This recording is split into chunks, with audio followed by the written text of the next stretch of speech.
नमस्कार, आदाब। Crime petrol सतर्क के आज के एपिसोड में मैं अनूप सोनी आप सबका स्वागत करता हूं। कहते हैं कि आपदा विपदा के समय ही इंसान के धैर्य की, उसके चरित्र की परीक्षा होती है। कोविड-19 की महामारी ने पूरे देश को ही नहीं बल्कि पूरे विश्व को रोक दिया है। लेकिन ऐसे मुश्किल समय में हमारे सभी डॉक्टर्स, नर्सेज, पुलिस कर्मचारी, सफाई कर्मी और वो सभी लोग जिन्होंने हमारे घर तक हमारी जरूरत की चीज को डिलीवर करके हमें घर में सुरक्षित रहने में मदद की, उन सभी कोविड वॉरियर्स, सभी कोविड योद्धाओं को क्राइम पेट्रोल और सोनी एंटरटेनमेंट की टीम सैल्यूट करती है। लेकिन जहां एक तरफ इन लोगों ने पूरी निष्ठा से समाज और देश के सामने शानदार एग्जाम्पल पेश किए, वहीं कुछ नकारात्मक सोच और इंसानों ने ऐसे बुरे वक्त में भी अपराध का दामन नहीं छोड़ा और हमेशा की तरह इस आपदा के समय में भी अपराध की सबसे पहली मार पड़ी महिलाओं पर। फिर वो उनके अपने घर का डोमेस्टिक वायलेंस हो या फिर खाली सड़कों का फायदा उठाकर किया गया उनका शोषण।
कुछ जाऊंगा मैं अभी। अरे देवा, काय करता तुम्ही?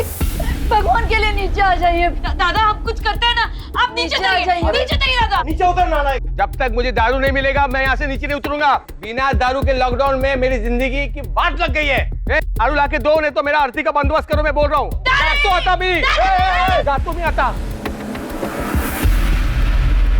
ये वो सारा सामान जिसकी आपने लिस्ट दी थी।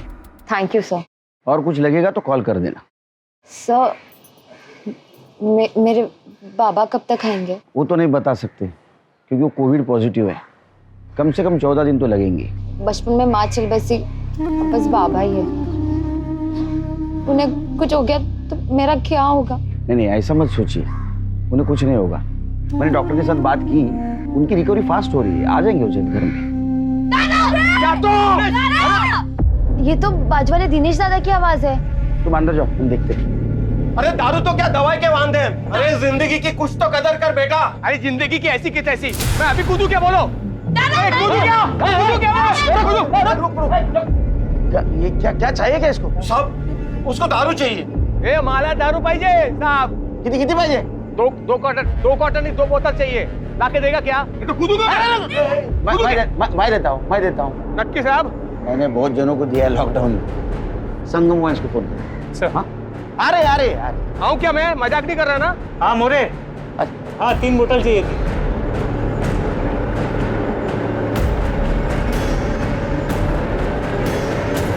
थैंक यू साहब, थैंक यू। 16-17 दिन हो गए साहब बिना दारू पिए। दारू चाहिए तेरे को? ये हाथ दिया ना। नहीं सब जाने दीजिए ना साहब। अरे क्या जाने दीजिए? क्यों जा साहब? अरे बाबा नाक में दम कर रखा है इसने। बाबा मुलगा है तुमचा।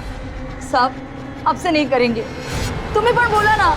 ऐसा पद साहब नहीं करूंगा मैं। वापस करेगा ना तो 6 महीने के लिए अंदर कर दूंगा तेरे को। सर अगर इसे ऐसा छोड़ देंगे टेरेस से फिर से एंटेना बन के नहीं करेंगे। अरे इसके बाद में ऐसा नाटक करेगा ना सुसाइड करने का, तो सुसाइड केस में अंदर कर दूंगा तेरे को। नहीं तो लॉकडाउन में तू बाहर निकला ये केस में, समझा? चल। लोगों को खाने को ना तेरे को दारू चाहिए? नहीं। चला।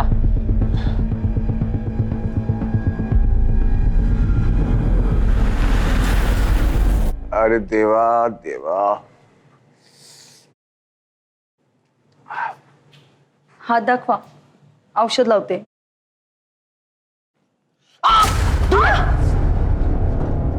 जान से मारेगी मुझे? मैंने बोला ना मुझे दारू चाहिए, दवा नहीं चाहिए मुझे। दादा आइले दादा, दारू बैन है लॉकडाउन में, उसमें बहनी की क्या गलती है? तुम सब औरतों की गलती है। इसकी हाय लग गई मेरी दारू को। और तू क्या रे? क्या इसकी वकील बन रही है? अपने घर बार छोड़ के, पति छोड़ के यहाँ बैठी है फुकट में, लक्ष्य छाड़ रही है तू। परेशान कर दिया है।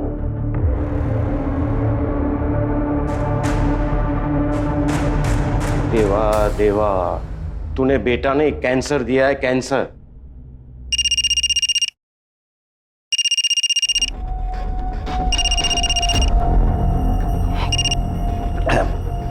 परमेश्वर दादा, उधारी वाला पैसा नहीं देता तब मानुस कैसा होता है रे? जैसे ही लॉकडाउन खुलता है मैं दे दो ना। 2 दिन में मेरा पैसा वापस करा। नहीं तो तू जानता है मैं हिसाब में कितना पक्का हूँ। अपने हिसाब से पैसा वसूल करना जानता हूँ मैं।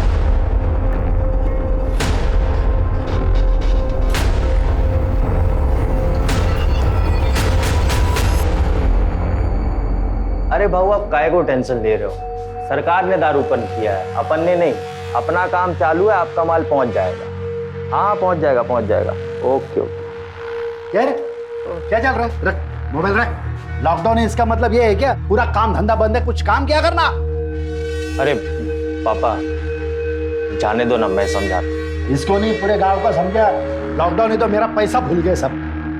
कुछ भी कर, मेरे को मेरा पैसा चाहिए, समझा? जी पापा।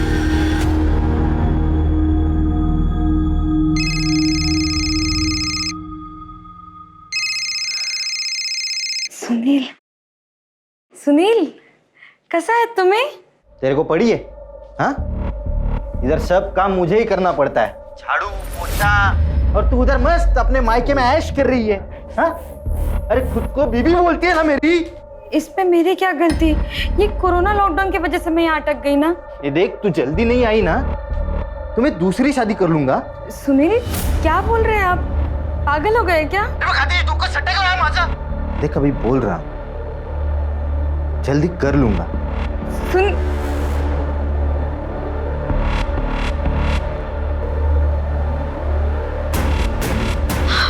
ठीक हो?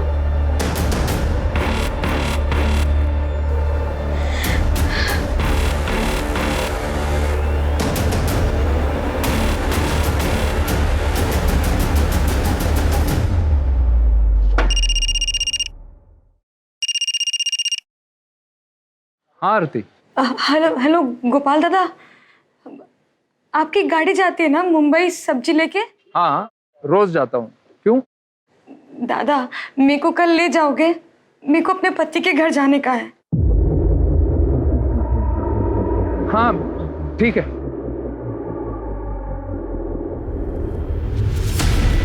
क्या गोपाल मान गया? हाँ बहुत तोलमोल करके माना। कहा कि सुबह 5 बजे जाती है उनकी गाड़ी सब्जी मंडी, तो वो मुझे उसी वक्त ले जाएंगे। देख ऐसा अकेले जाना सेफ नहीं है, पापा को साथ ले जा। कैसी बातें कर रही है बहनी? लॉकडाउन में मेरा जाना मुश्किल है और आप कह रही बाबा को ले जाओ साथ में। नको बहनी, सुनिए उनको तो बताना भी मत। एक तो जाने नहीं देंगे, ऊपर से लड़ेंगे अलग। ऐसे कैसे जाएगी तू? काही झालं तर? अगर नहीं गई ना तो सचमुच कुछ हो जाएगा।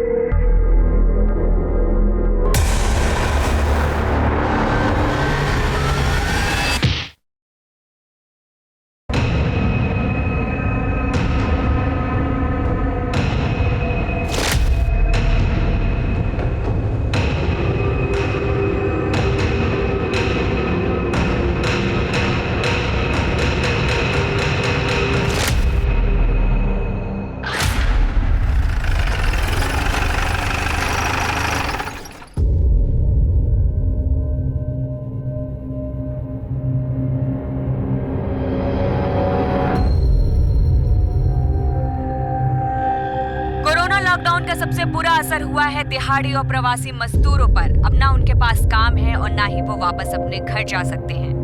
काय अवस्था झाली सर। सोचिए ना, लॉकडाउन में लोगों के पास घर नहीं है। घर नहीं, ऊपर से बीमारी का खतरा। खराब हालत है बहुत। ये कोरोना कब जाएगा किसको मालूम। सर, एक लड़की कंप्लेंट के लिए आई है। बोलो।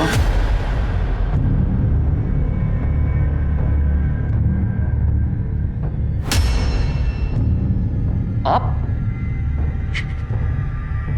शिंदे मैडम, पहले इनकी बैंडेज करो।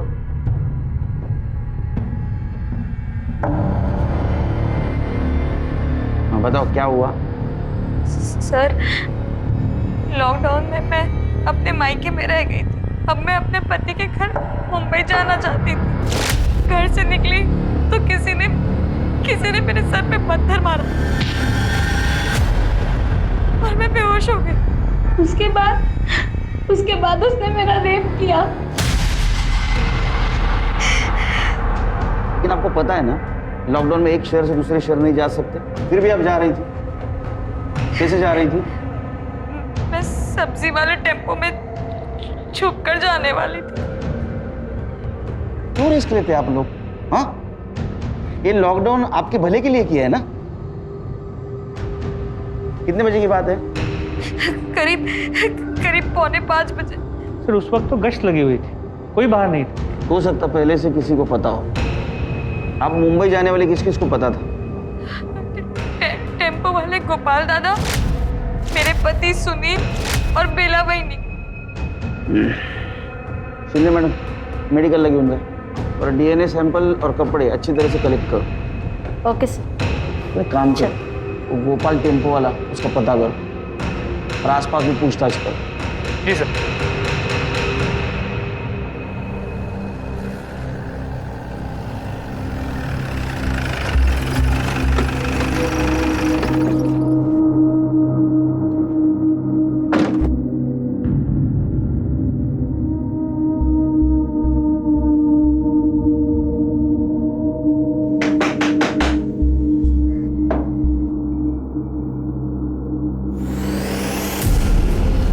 आरती, ये क्या हुआ तुम्हें?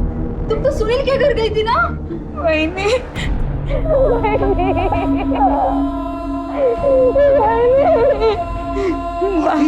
बाबा, काय झालं तुला? खत्म हो गया बाबा। सब खत्म हो गया बाबा।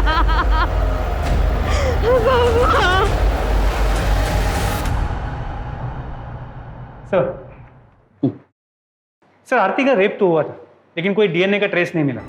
कॉन्डम यूज किया गया था। और सर उसके सर पे गहरी चोट भी थी, जैसा उसने हमें बताया था।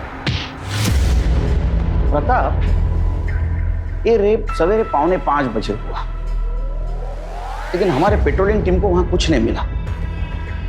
हो सकता है ये रेप प्रीप्लान्ड हो। सर वो कैसे? ये सवेरे 5 बजे, वो भी लॉकडाउन में, कोई खिस्से में कॉन्डोम लेके घूमेगा क्या? कौन हो, इसका कनेक्शन मुझे गोपाल से जरूर लगता है। उस गोपाल को बुला। सर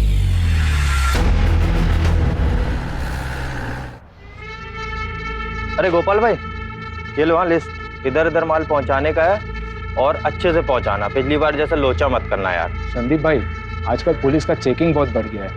ये माल का क्वांटिटी थोड़ा कम करना पड़ेगा। गोपाल भाई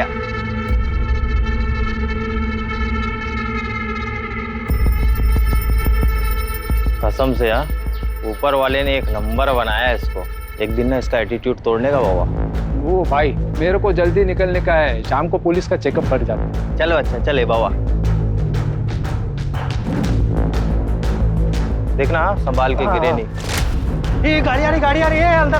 गोपाल भाई अरे जल्दी लाओ, जल्दी। पकड़ बंद कर। रोको।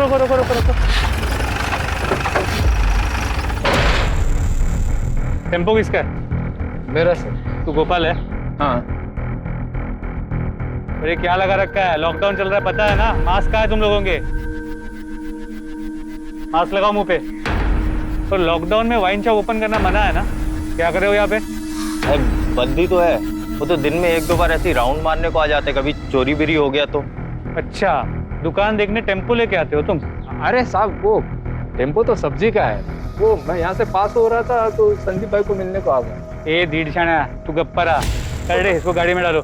और तुम दोनों फिर से वाइन शॉप के बाहर दिखे ना, तुम दोनों को भी अंदर कर दूंगा, समझे क्या? अरे साहब, अरे साहब, ओ साहब, आज बंद दारू की दुकान के बाहर खड़े रहना गुनाह है क्या? रेप करके भागा और मुझे सिखाएगा? थाने में बात करता हूँ देर से। नहीं साहब,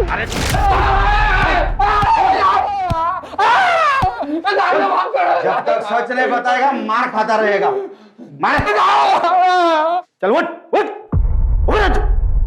मास्क पहन, मास्क पहन। साहब किसका रेप? मुझे कुछ नहीं पता है साहब। आरती के साथ वो अपने पति के घर जा रही थी, उस मौके का फायदा उठा के रेप किया ना तूने उसके साथ? नहीं साहब, क्या कह रहे हैं आप? आरती तो मेरे बहन जैसे है साहब, मैंने कुछ नहीं किया। किसी और ने क्या होगा? चुप। आरती सर मास्क। आरती उसके पति के पास जाने वाली थी, ये सिर्फ उसके पति को, उसके वहिनी को और तेरे को पता था। तो उसका रेप तो उसका पति और वहिनी नहीं कर सकते ना? तूने किया ना उसके साथ रेप? सब मेरे अलावा वो अमर और संदीप भी जानते थे साहब। मैंने खुद बोला था उनको साहब। साला इस कोरोना की ना ऐसा कुंडली मार के बैठा है ना, लाइफ में भी और धंधे में भी सब कुछ चौपट कर दिया। चलो मैं चलता है, सुबह जल्दी जाने का। अच्छा गोपाल बाबा, कल ध्यान से माल की डिलीवरी देने का है, भूलना नहीं। हाँ हाँ याद है। वैसे भी अभी ड्राइवर से ज्यादा डिलीवरी बॉय बन गया है। कैसे? अरे वो शंकर बाबा की बेटी नहीं है आरती, उसको कल उसके पति के घर डिलीवर करने का है। अब भैया भैया बोल के मेरे को मना तो लिया, लेकिन अगर पुलिस ने पकड़ लिया ना तो वो तो छूट जाएगी, मेरे को बराबर बांबू देगी पुलिस। अब रिस्क लिया है तो भोगो। प्रताप, अमर और संदीप को लेके आओ। सर अगर ये झूठ निकला ना, इतना मारूंगा तेरे को, जिंदगी भर पछताएगा।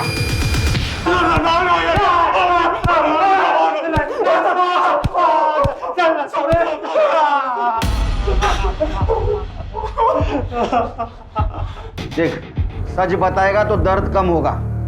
अगर मोबाइल से तुम्हारा लोकेशन पता चल गया ना, इतना मारूंगा कि दर्द में रोना भी भूल जाओगे। सर हम लोग सच बोल रहे हैं, हमने कुछ नहीं किया सर।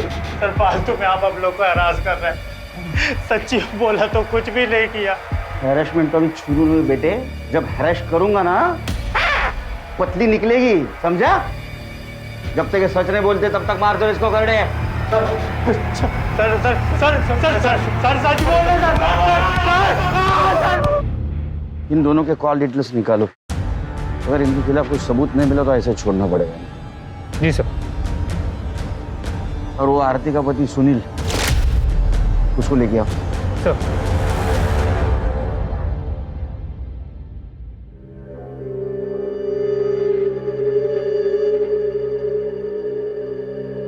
आरती, कुछ तो खा ले, कब तक भूखी रहेगी? भाई भी अब तो बस मर जाने को जी करता है।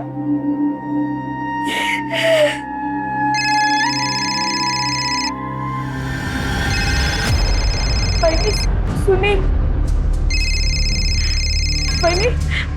भाई अगर इसको पता चल गया ना कि मेरे साथ क्या हुआ, ये मुझे छोड़ देंगे। भाई रुक, मैं बात करती हूँ। ला। हाँ सुनील। आरती है तिकड़े? हाँ, वो बाथरूम में है। क्यों? वो तो आने वाली थी ना आज। अरे ऐसे कैसे आएगी? बीमारी फैली है, लॉकडाउन है, और अकेली जवान लड़की को ऐसे कैसे भेज दे? तो क्या हुआ? उसको कोई जान से मार देगा? मार देना तो अच्छा ही होगा। कौन से मुहूर्त पे शादी करवा दी मेरी? क्या हुआ भाई ने? क्या बोला सुनील ने? अब वो मेरे साथ नहीं रहेंगे ना, वो मुझे छोड़ देंगे ना। सही किया उसने, तेरी इस लड़की को छोड़ देना चाहिए। पूरे खानदान की नाक कटा दी तूने।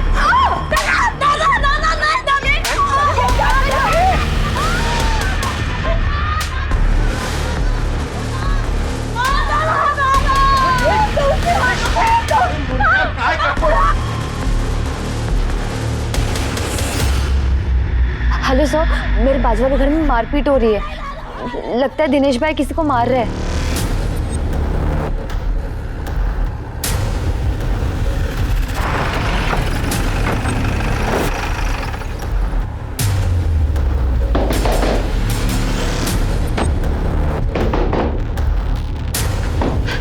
है तुम्हारा बेटा? सर उन्हें बचा लीजिए।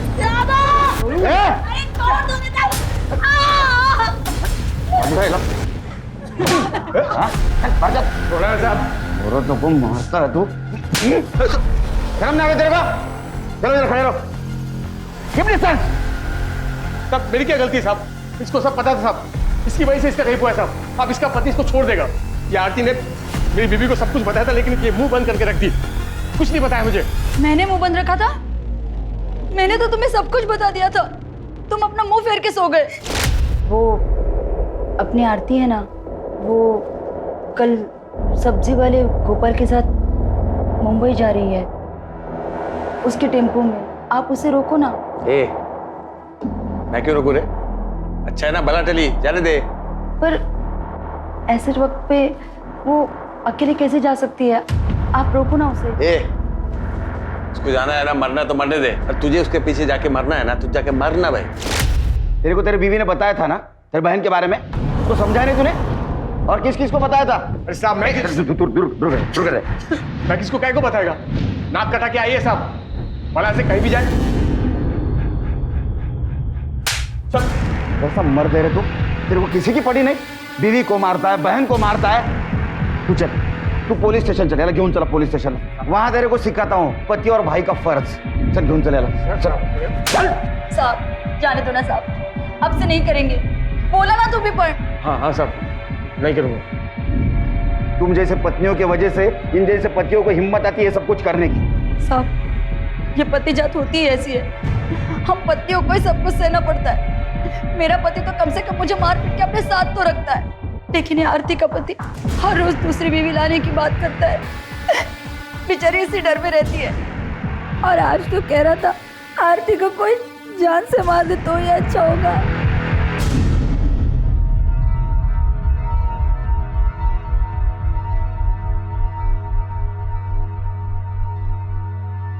सर,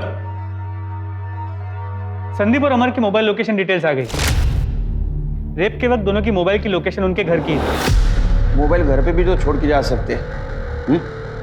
उसकी कोई क्राइम हिस्ट्री? जी सर, संदीप की है। कुछ साल पहले उसके गर्लफ्रेंड ने उस पर रेप का चार्ज लगाया, लेकिन बाद में केस वापस ले लिया। वैसे भी लड़कियों को डराने धमकाने से वो केस वापस ले लेती है। और वैसे ये संदीप डेढ़ शाना बनता है। पता करो मामला क्या था? जी सर।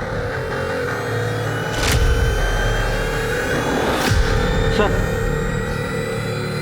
आरती के पति सुनील को मुंबई से लेके आए। मैंने क्या किया? कुछ नहीं किया साहब। साहब क्यों मार रहे साहब? मैंने क्या? चुप, चिल्ला मत। Mask mask. एक बात बता, आरती तेरे पास मुंबई आ रही थी, किस किस को पता था? नहीं साहब, किसी को नहीं पता था साहब। और क्या फर्क पड़ता है ना साहब? मंजू को भी नहीं? उसको तो फर्क पड़ता होगा ना।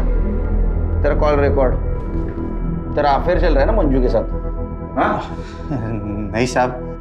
चुप बैठ, समझा ना? तेरे जैसे पतियों को रोज मिलता हूं मैं यहाँ। तूने उसको धमकाया था, तू जल्दी मुझे मिलने नहीं आई तो मैं दूसरी शादी कर लूंगा मंजू के साथ, इसलिए वो लॉकडाउन में तेरे पास आने के लिए निकली। तूने फायदा उठाया, उसका रेप करवाया ताकि तेरे रास्ते से हट जाए। रेप? नहीं साहब। सब मुझे इसके बारे में कुछ पता नहीं है साहब। आप बोल रहे हो तो भी मुझे पता चल रहा है कि उसका रेप हुआ है। ज्यादा भोला मत बन, समझा ना?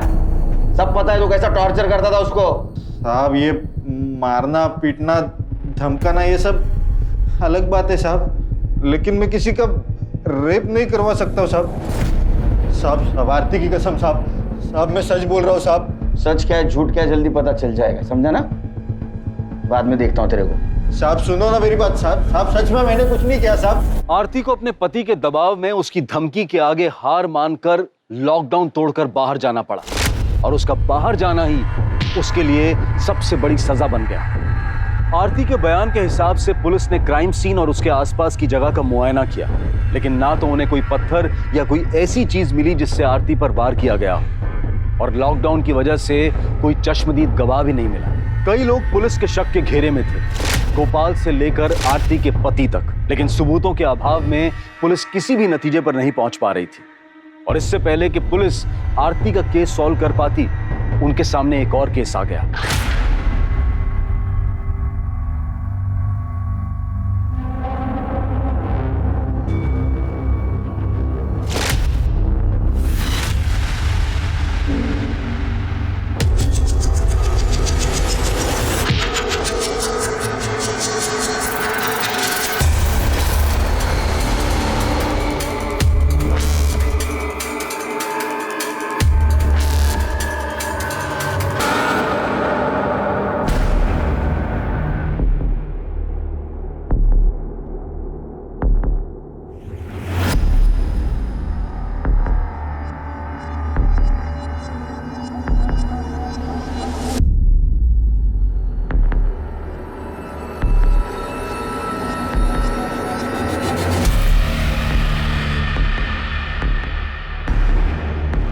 मैडम, आप बीच रास्ते पे क्या कर रहे हैं? आपको पता नहीं लॉकडाउन चल रहा है।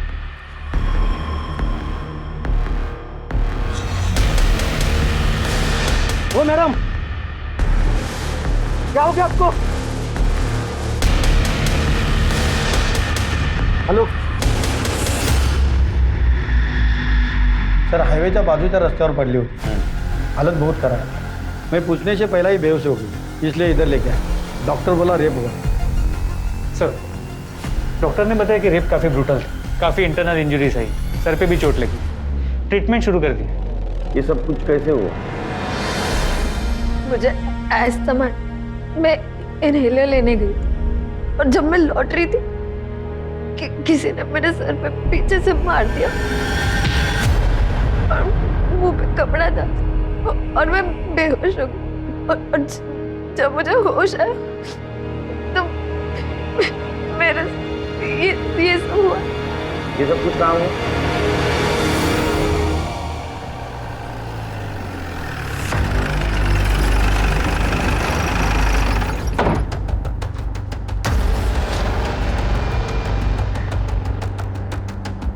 प्रताप, कविता के बॉडी पे सीमेंट्स तो नहीं मिले।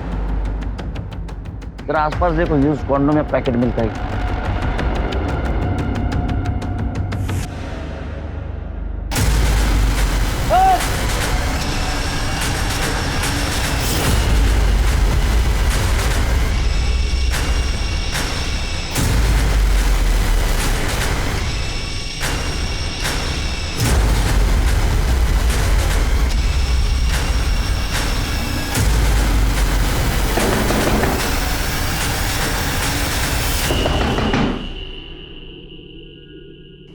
जी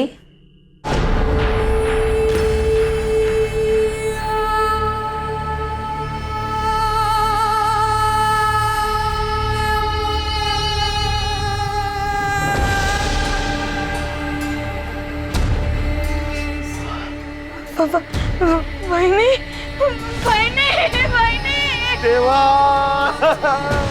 बाबा वहीनी, वहीनी, वहीनी, बाबा, बाबा वहीनी। प्रताप, सर पे गहरी चोट है, खून भी बहुत बहा। अपने फॉरेंसिक टीम को बोलो, पूरा एरिया छानना है, कुछ ना कुछ जरूर मिलेगा। सर,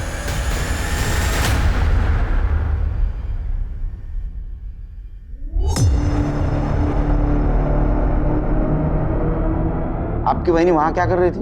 पता नहीं सर, मैंने वैनी को 1 घंटे पहले देखा था, वो कपड़े सुखा रही थी। मैं खुद से ही इतना परेशान थी कि मैंने ध्यान ही नहीं दिया। आप क्या कर रहे थे? साहब, टीवी देख रहा था। वो सीएम साहब का भाषण था ना वायरस पे। इम्पोर्टेंट है ना वो भी। ए पतिदेव, तू क्या कर रहा था? मी झोपलो होतो साहब, ना काम आहे ना दारू का बंदोबस्त आहे साहब। काय करणार माणूस? मास्क पहन। Sorry sir. आपके घर के बहू को किसी ने बाहर लाके मार दिया, आपको पता भी नहीं? लॉकडाउन में भी इतने बिजी हो? सर, पता नहीं हमारे घर को किसकी नजर लग गई।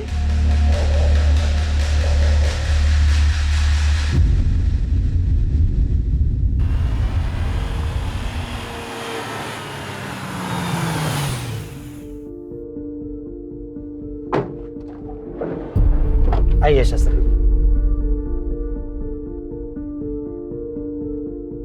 मनोहर जी, आपकी किस्मत बहुत अच्छी है, आपको नया जन्म मिला है। इस बीमारी ने मेरा सब कुछ छीन लिया है, मेरी नौकरी, मेरे पैसे, बेटी की इज्जत भी।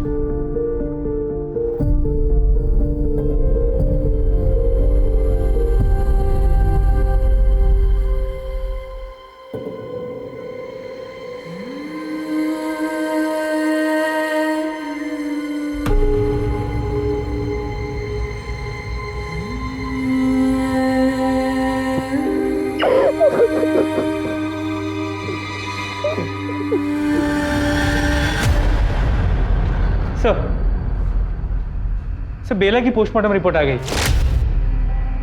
बेला के सर पे भी वैसी ही चोट है जैसे कविता और आरती के सर पे थी। लेकिन बेला की सर की चोट ज़्यादा गहरी है और इसीलिए शायद ज़्यादा खून बहा है। वैसे बेला के साथ रेप नहीं हुआ है।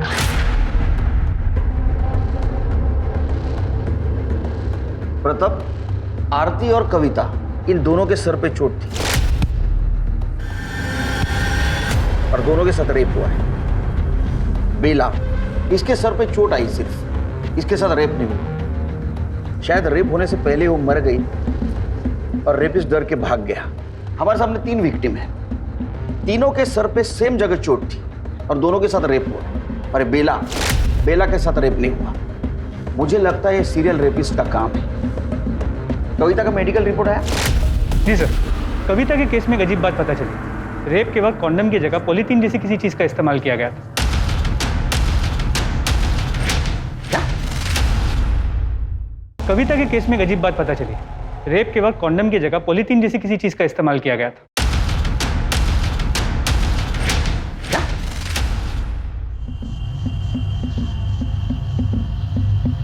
शायद इसीलिए उसे अंदरूनी ज्यादा चोटें आई। जी सर। एक काम करो, क्राइम सीन को वापस चेक करो। फॉरेंसिक टीम और अपनी टीम, ये दोनों को ये पॉलीथीन वाली थियरी बता दो। ये दोनों केसेस एक दूसरे से जरूर जुड़ी हुई लगती है, क्योंकि कविता का रेप जहां हुआ उसके आसपास ही बेला की बॉडी मिली। हो सकता है रेपिस्ट के वार से बेला पहले ही मर गई, या तो बेला ने रेपिस्ट को देख लिया इसलिए रेपिस्ट को उसको मारना पड़ा।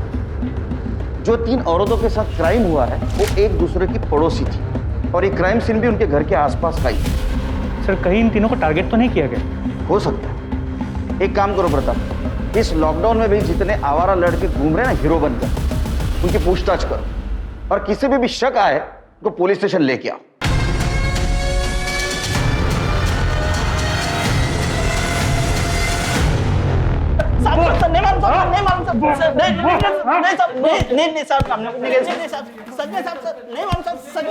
कुछ बताया?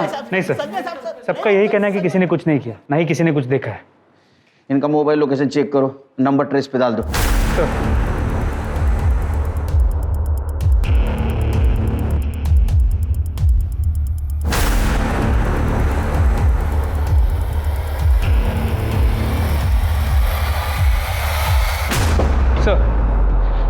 जहाँ कविता का रेप हुआ था वहाँ से हमें पॉलीथीन का टुकड़ा मिला।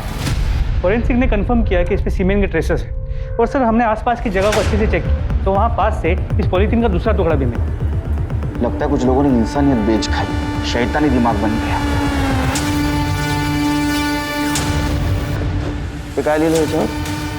पैशन 62 मालाड वेस्ट में जाके चेक करो। भेटू दे इथे त्याला चांगलं सोलून काढतो।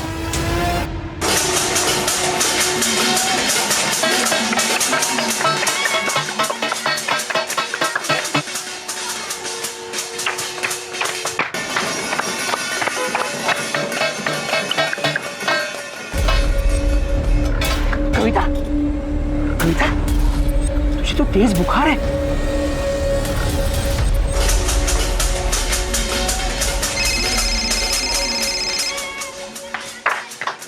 हाँ बोलो। ठीक है सर, कविता की तबीयत खराब हो गई, उसे हॉस्पिटल ले जा रहे हैं। मुझे डर है कहीं कोरोना ना हो। मेरे दिमाग में आइडिया है। एक काम करो, मीडिया में खबर फैला दो कि जिस लड़की के साथ रेप हुआ था वो कोरोना पॉजिटिव निकली। ये न्यूज़ इस तरह फैलनी चाहिए कि ये बात उस रेपिस्ट तक जानी चाहिए और उसे लगना चाहिए कि वो लड़की कविता ही है।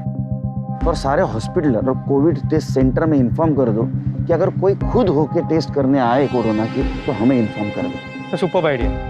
इस बीमारी से तो बड़े बड़े क्रिमिनल्स भी डरते हैं। बहुत होगा अब इन लोगों का नाटक। लॉकडाउन का बहुत फायदा उठाया इन्होंने। इनका मास्क तो उतरना ही चाहिए। नाय गांव में हाल में ही एक लड़की के साथ बहुत ही बेरहमी से रेप किया गया और अभी हमें खबर मिली है वो लड़की कोविड पॉजिटिव है।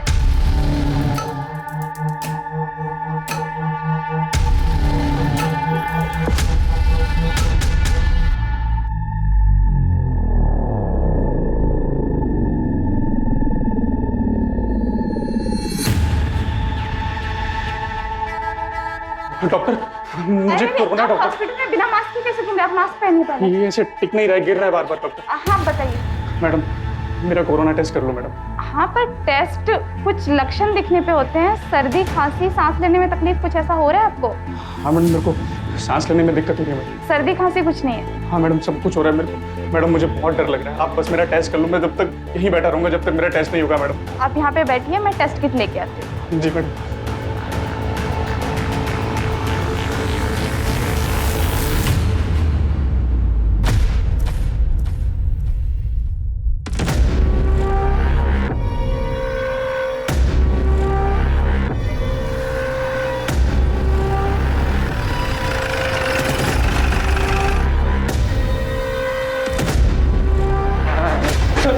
अरे सर डर गया ना कोरोना से? डर गया ना?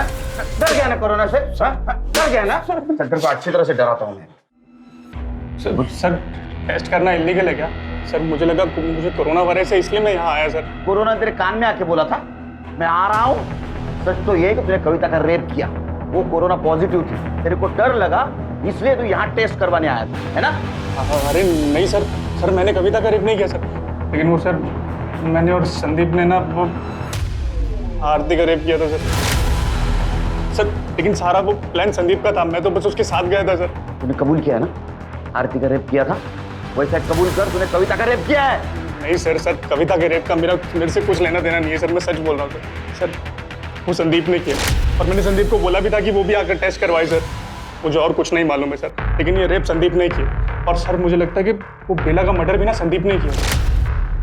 ऐसा क्यों करेगा वो? सर वो आरती का बाप शंकर है ना, उसने पैसा लिया था परमेश्वर काका से और शंकर वो पैसा नहीं दे रहा था, तो काका ने संदीप को बोला कि तू जाकर पैसा वसूल करे।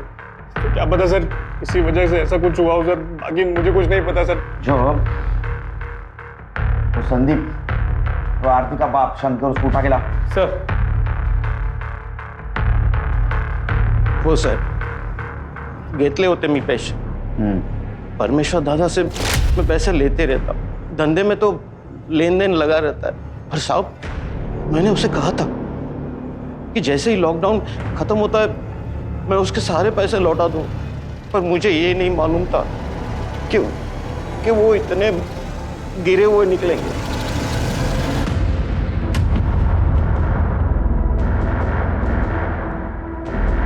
अरे सिग्नल तोड़ के भागता है? हाँ उतर, नीचे नीचे उतर। नीचे क्या दिखा? शटर खोल।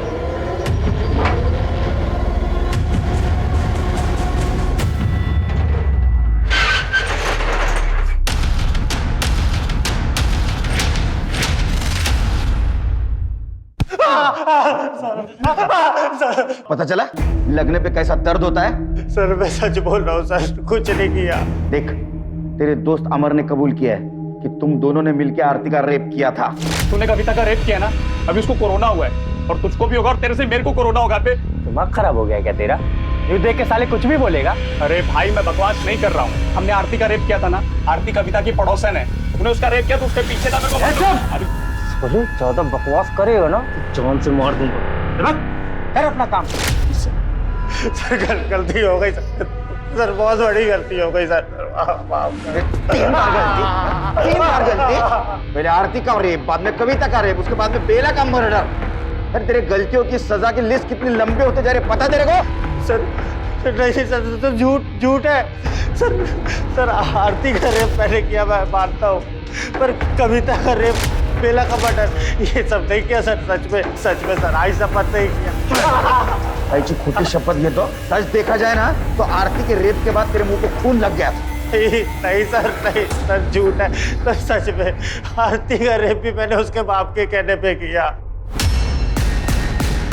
शंकर काका ने बोला था सर।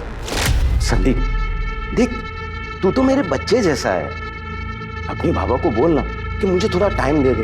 बेटा लॉकडाउन में कमाई रही नहीं तो पैसे मैं कहाँ से दूंगा? काका देखो, मैं आपके और बाबा के मैटर में नहीं पड़ूंगा। अपने काका की थोड़ी सी मदद कर रहे बाड़ा। अच्छा ठीक, पर मेरा क्या फायदा? देख मेरी बेटी आरती कल गोपाल के टेम्पो से अपने पति के घर जा रही। फिर अगले दिन मैं और अमर उस जगह पहले से ही पहुंच गए थे जहाँ आरती आने वाली थी।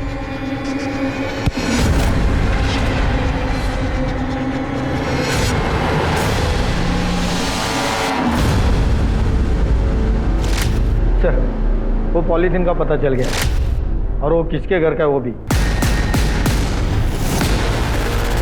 बाप अपने बेटी के लिए जान दे देता है, लेकिन पूरी दुनिया में तो एक ही बाप होगा, इतना घटिया बाप होगा जिसने अपने बेटी का रेप करवाया। क्यों किया ऐसा? साहब, मैंने परमेश्वर से बहुत उधार लेके रखा था। लॉकडाउन में मैंने बहुत सारा धान खरीद कर गोदाम में भर लिया था। सोचा लॉकडाउन में बहुत फायदा होगा, महंगा बेचूं, लेकिन पुलिस ने ब्लैक मार्केटिंग करने वाले दुकानदारों की दुकान बंद करवा दी। माझी सगड़ी प्लानिंग वाया गेली हो, पर मैं क्या करता। ऊपर से परमेश्वर मेरी जान के पीछे पड़ा हुआ था। परमेश्वर पागल आदमी है सर, वो मारपीट पर उतर आता है, इसलिए मुझे संदीप की मदद लेनी पड़ी। परमेश्वर पागल नहीं, तू पागल है, समझा? उधार तूने लिया, ब्लैक मार्केटिंग तेरे को करनी थी और उसकी सजा तूने तेरे बेटे को दी।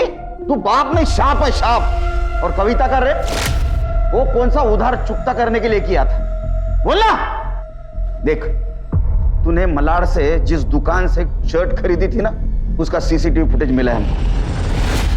सच सच बता, ये तो सीमेंट टेस्ट होने के बाद में सब कुछ सच सामने आ जाएगा। इतना मारूंगा तेरे को, बुढ़ापे में दर्द होगा। बता। सांगतो है सर, सांगतो है।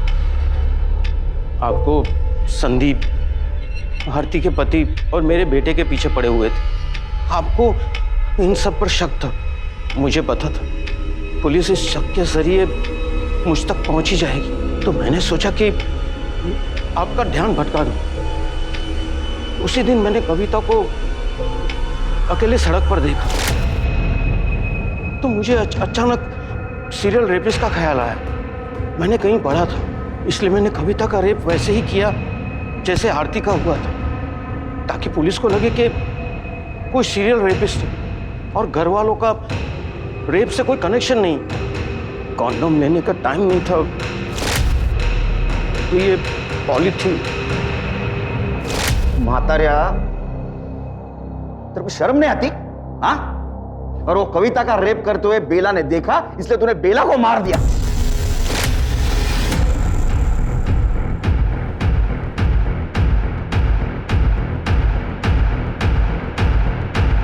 बाबा, ये जो कुछ भी हुआ है ये कोरोना की वजह से हुआ है।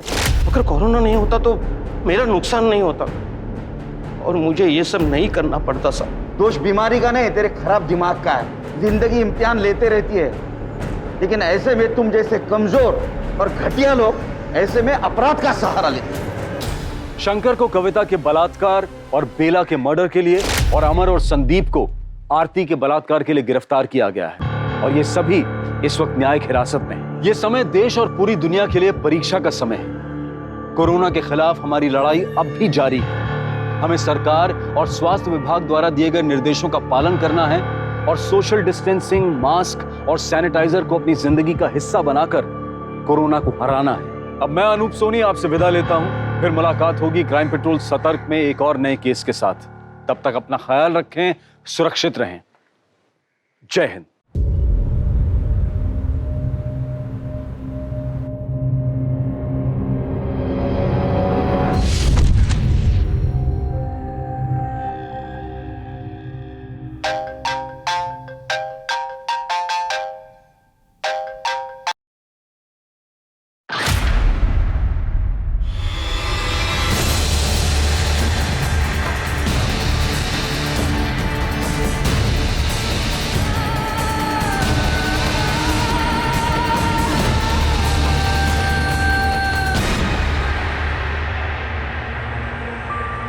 मुझे पता है सर, आप मेरे गुनहगारों को कभी नहीं पकड़ पाएंगे, कभी नहीं। वो खुली हवा में सांस लेंगे और मैं दिल घुटती रहूंगी और आप चुपचाप सर झुकाए मुझे देखते रहेंगे।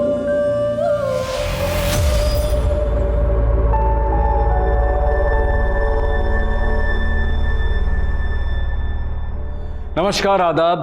क्राइम पेट्रोल सतर्क के आज के एपिसोड में मैं अनूप सोनी आप सबका स्वागत करता हूं। हमारा देश अब लॉकडाउन से अनलॉक की दिशा में बढ़ रहा है लॉकडाउन के दौरान जब हम अपने घरों में महफूज बैठे थे, उसी दौरान हमारे ये फ्रंट लाइन वॉरियर्स अपनी जान की परवाह किए बगैर पूरी निष्ठा के साथ अपनी ड्यूटी निभा रहे थे। क्राइम पेट्रोल और सोनी एंटरटेनमेंट की टीम इन सभी वॉरियर्स का तहे दिल से शुक्रिया अदा करती है। कोविड-19 के खिलाफ इस जंग में इनका योगदान अमूल्य है। लॉकडाउन के दौरान हमारी जिंदगी मानो रुक सी गई थी। जहां पूरी दुनिया कोरोना के मरीजों के आंकड़ों से परेशान थी, वहीं दूसरी तरफ एक जिंदगी ऐसी भी थी जिसे बिल्कुल एहसास भी नहीं था कि उसके आसपास क्या घट रहा है, और वो थी शांभवी। शांभवी की जिंदगी मानो पहले से ही किसी कैद में बसर हो रही थी, लेकिन शांभवी की जिंदगी हमेशा से ऐसी नहीं थी। कांग्रेट्स बॉबी, इस बार के टेस्ट सेमेस्टर में 90% आए हैं। देखना अगली बार ना तेरा नाम भी इस बोर्ड पर होगा, फिर तो पार्टी देगी ना। पार्टी? पहले ये बोर्ड देख मानसी, पिछले 10 साल में सबसे हाईएस्ट मार्क किसके हैं? शांभवी चौरसिया 99.34%, 2018-19। वाह यार, तुम दोनों बहनों तो स्कॉलर हो, और तेरी बड़ी बहन ना तुझसे भी आगे है। यही तो प्रॉब्लम है, पूरी लाइफ दीदी के अचीवमेंट्स में ना मेरे एफर्ट्स तो कहीं दिखाई नहीं देते। चल आओ। क्या बोल रही है तू? कुछ नहीं, वो तो मैं ऐसे ही, तुम्हें पता है क्यों नहीं, दीदी पीछे खड़ी है। वो तो माँ पापा का टेंशन था ना, इसलिए। तो क्यों इतनी टेंशन लेती है? These are just numbers। 5 साल बाद किसी को याद भी नहीं होगा कि तेरे कितने मार्क्स हैं। समझी? चले। ओ हीरोइन, क्या स्टडी करने आती है या बाल बढ़ाने आती है? विकास, तेरी गुंडागर्दी मुझ पे नहीं चलेगी, समझा? चल निकल।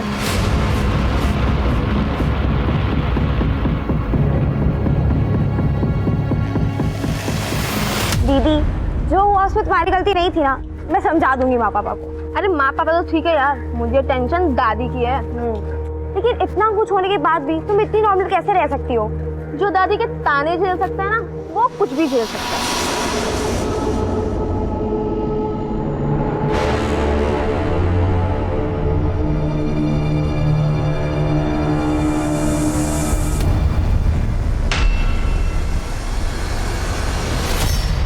शांभवी, इधर आ, इधर आ तू।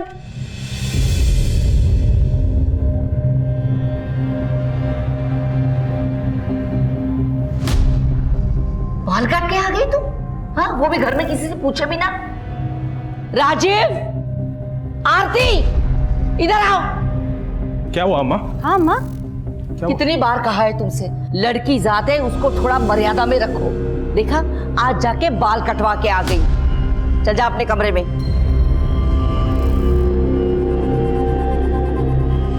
कह देती हूँ, ये लड़की एक दिन हम सबको खून के आंसू रुलाएगी, याद रखना। माँ, पापा, अब दादी कुछ कहते क्यों नहीं हो? वो इतने ताने क्यों देती है? बेटा, दादी की बात को दिल पे नहीं लेती। कैसे ना लगाऊं पापा, अभी से स्कूल से आए हैं, उनको जो कहना होता कह देती, लेकिन अच्छे से खाना तो खा लेने देती। नहीं बॉबी, मुझे बिल्कुल भी भूख नहीं, मैं बाद में खाऊंगी। माँ, चमन चाचा का खाना दे दो, मैं उनको दे के आती हूँ। अच्छा ठीक है, चल। पर तुमने बाल क्यों कटवा लिए? बताना तो बाद में बताऊंगी। बॉबी, तू चल रही मेरे साथ? नहीं दीदी, मेरे सर में बहुत दर्द हो रहा है, अब जाओ। चल आराम कर।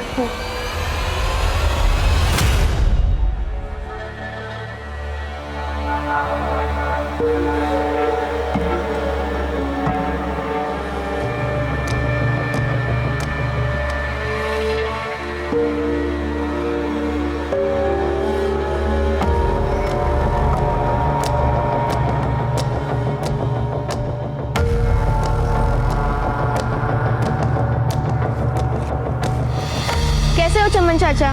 ये लीजिए आपका खाना। टिया रानी, कितने मेहनत से खाना लाती हो, एक भी दिन ऐसा नहीं गया जिस दिन खाना ना लाई हो। भगवान खुश रखे तुम्हें। अच्छा चमन चाचा, मैं चलती हूँ, आप ख्याल रखो, ठीक है?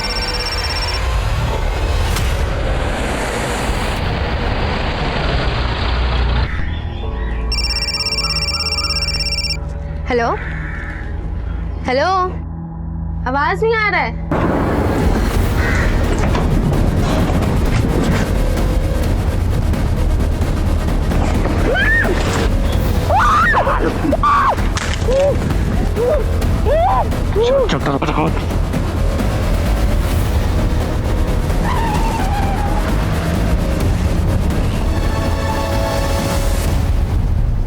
बॉबी जा दीदी को बुला के ला।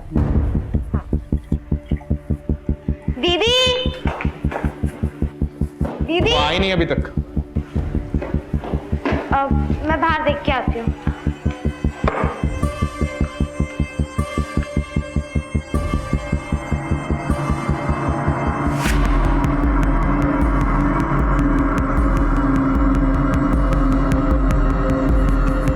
बाहर तो नहीं है।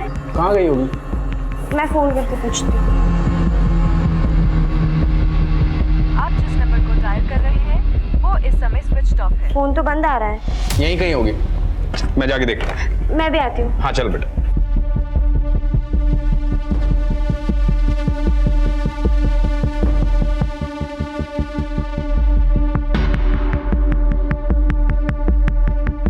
चमन, वो मेरी बेटी शांभवी आई थी क्या यहाँ? हाँ साहब, रोज की तरह खाना दिया, बढ़िया खाना था। किस तरफ गई हो? घर की तरफ।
मिली शांभवी? बहुत जगह ढूंढा, कहीं नहीं मिली।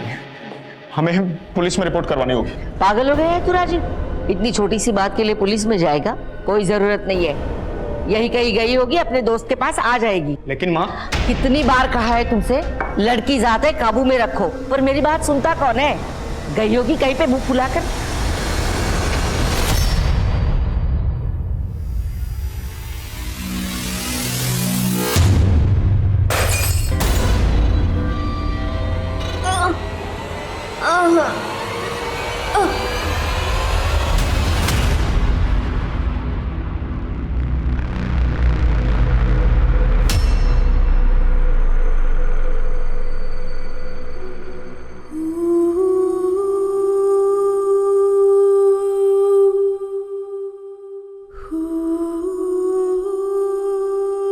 प्लीज आप रोइए मत।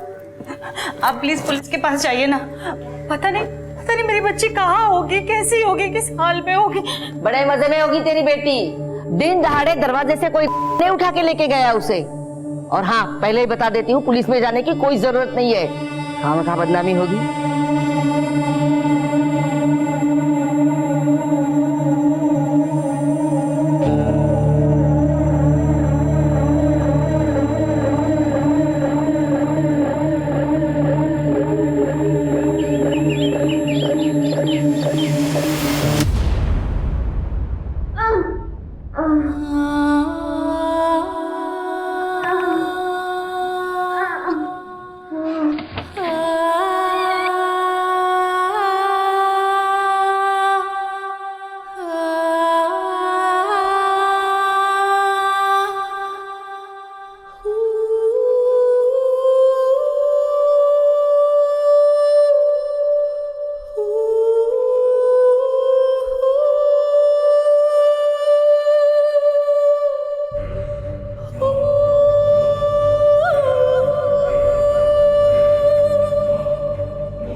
जी बोलिए।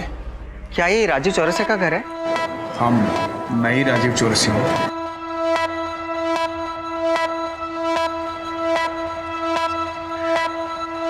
वो थोड़ी देर पहले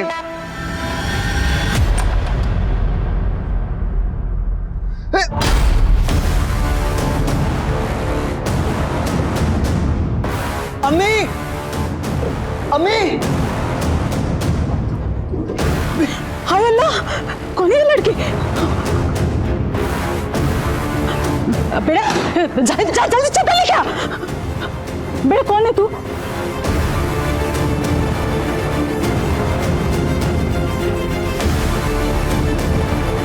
तुम्हारा नाम क्या बेटा? बोल। अम्मी। हाँ हाँ, पकड़ पकड़ उसे।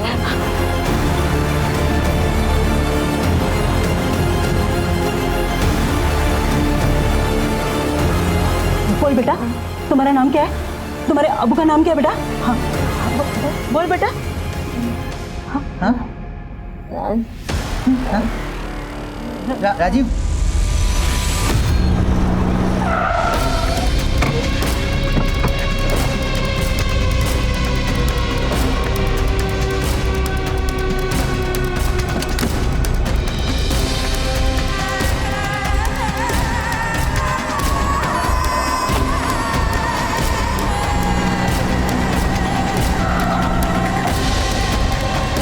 आरती, आरती, आरती, आरती!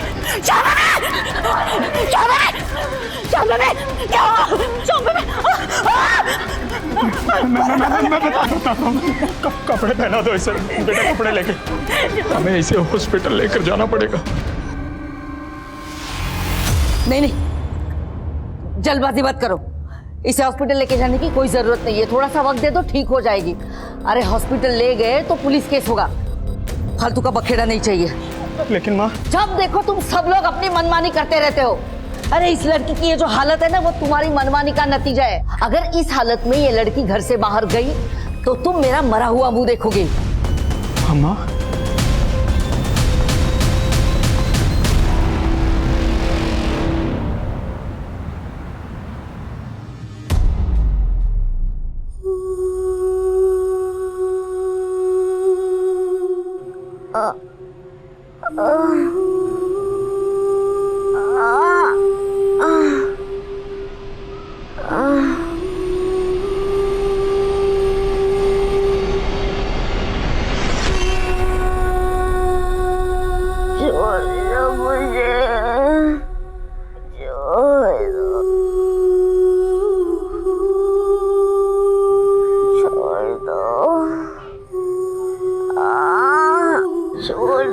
दीदी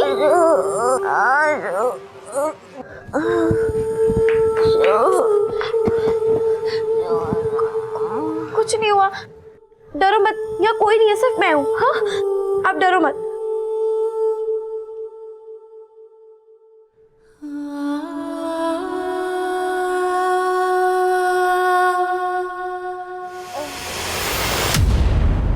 दीदी, दीदी, दीदी, दीदी आंखें खोलो। दीदी, दीदी,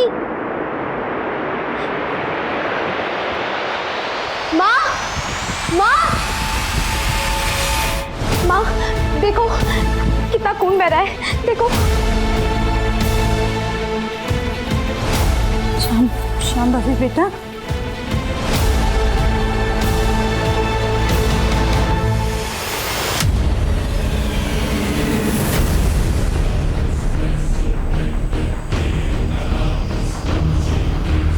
पुलिस कंप्लेन नहीं करनी है तो मत करिए, लेकिन उसको हॉस्पिटल लेकर के चलिए। बहुत खून बह रहा है उसका।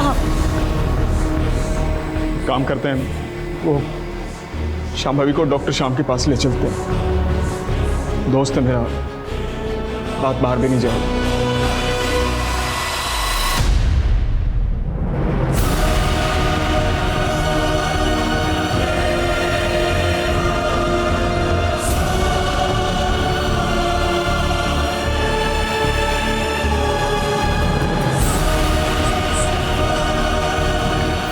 श्याम,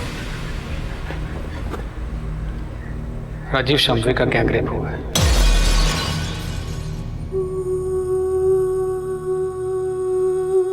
शायद 2 से ज्यादा लोग थे। बहुत तड़पाया गया उसे।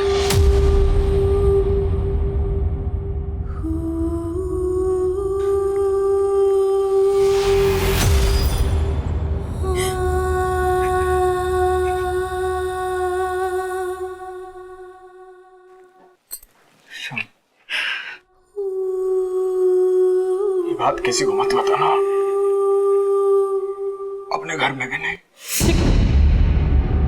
ये तो कैसी बातें कर रहा है यार? ये वक्त समाज के बारे में सोचने का नहीं है। अपनी बेटी के बारे में सोच। 11 कांच के टुकड़े, 2 पेपर कप्स, 5 पत्थर के टुकड़े।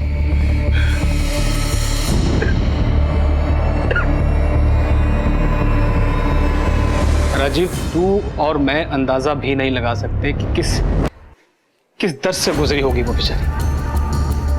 मैंने अपने इतने सालों के करियर में ऐसी दरिंदगी, ऐसी हैवानियत नहीं देखी।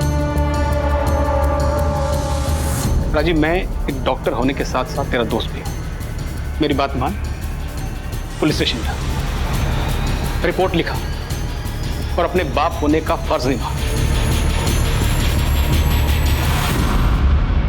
आप टेंशन मत लीजिए, एफआईआर तो हो जाएगा। बस अपनी बेटी को थाने ले आइए रिपोर्ट लिखाने के लिए। साहब, मेरी बेटी की हालत बहुत नाजुक है, वो यहाँ तक नहीं आ सकती। चलेगा।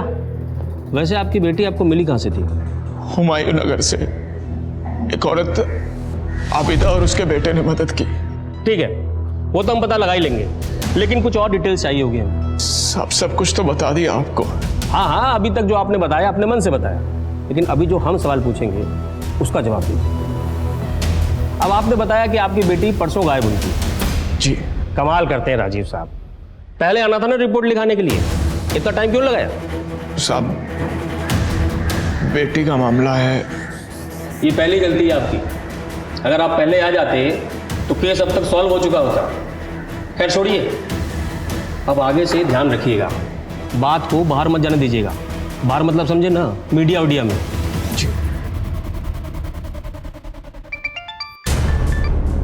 हाँ जी भैया, बोलिए। Anshika, I need your help. बड़ी मुश्किल से शांभवी के परिवार वालों को पुलिस में कंप्लेन करने के लिए मनाया था, लेकिन पुलिस शांभवी के बयान का इंतजार कर रही है। वो शांभवी इस हालत में है ही नहीं। इनफैक्ट उसकी हालत तो इतनी नाजुक है। अंशिका, मैं चाहता हूं कि ये केस खुलकर सामने आए ताकि पुलिस पर प्रेशर बने। भैया, आप बिल्कुल फिक्र मत कीजिए, हम आपके और शांभवी के साथ हैं। Thank you Anshika. इटावा में हुए ब्रूटली गैंग रेप को 3 दिन बीत चुके हैं, लेकिन पुलिस प्रशासन अभी तक हाथ पे हाथ धरे बैठी है। पुलिस ने अभी तक उस जगह का भी पता नहीं लगाया है जहां पर विक्टिम के साथ ये घिनौना अपराध हुआ। पुलिस के इस निष्क्रियता और दमन के खिलाफ हम आवाज उठाएंगे। मीडिया के दबाव और पुलिस के आक्रोश से पुलिस प्रशासन में खलबली मच गई। इंस्पेक्टर को इस केस से हटा दिया गया और एक स्पेशल इन्वेस्टिगेटिंग टीम का गठन किया गया, जिसकी कमान शहर के एसपी आदिल खान ने खुद संभाला। आदिल खान के लिए चुनौती कड़ी थी। शहर में तनाव का माहौल था और लोगों में पुलिस के लिए अविश्वास बढ़ रहा था। शांभवी को न्याय दिलाकर लोगों के मन में पुलिस के लिए एक बार फिर से विश्वास पैदा करना ही आदिल खान का मकसद था।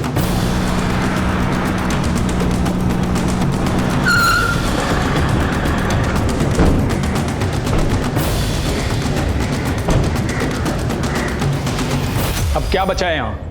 और ज्यादती करना बाकी रह गया था क्या? राजीव जी, मैं यहाँ पर आपके जख्म को रेतने नहीं आया। यकीनन हमारे डिपार्टमेंट से कोई चूक हुई है, उसी को सुधारने आया। आपकी बेटी शांभवी को इंसाफ दिलाने आया। खुद एक बेटी का बाप हूँ, इसलिए आपकी तकलीफ को समझ सकता हूँ।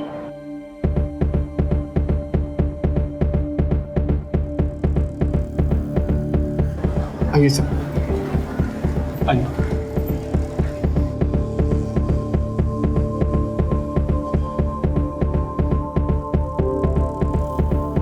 शांभवी बेटा, एसपी साहब आए हैं, तुमसे बात करना चाहते हैं।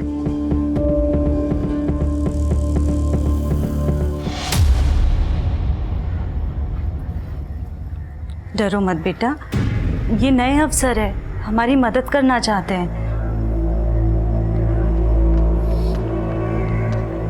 शांभवी बेटा, मुझे पता है तुम्हारे लिए आसान नहीं होगा, लेकिन बेटा उस दिन जो हुआ, क्या वो तुम एक बार फिर से बता सकती हो?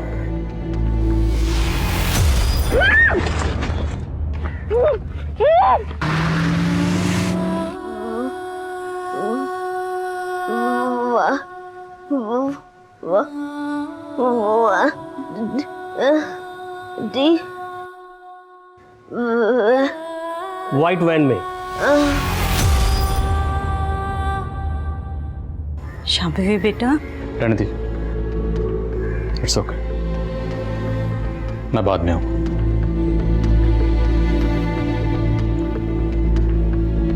राजीव जी, जिस दिन ये हादसा हुआ उस दिन क्या हुआ था? आई मीन एग्जैक्टली क्या हुआ था? सर, पिछले कई सालों से शांभवी दीदी हमारे कॉलोनी में आगे बैठने वाले भिखारी चमन चाचा को खाना देती थी। हर रोज की तरह उस दिन भी वो खाना देने गई थी। हम सब दीदी का इंतजार कर रहे थे, लेकिन वो लौटी ही नहीं।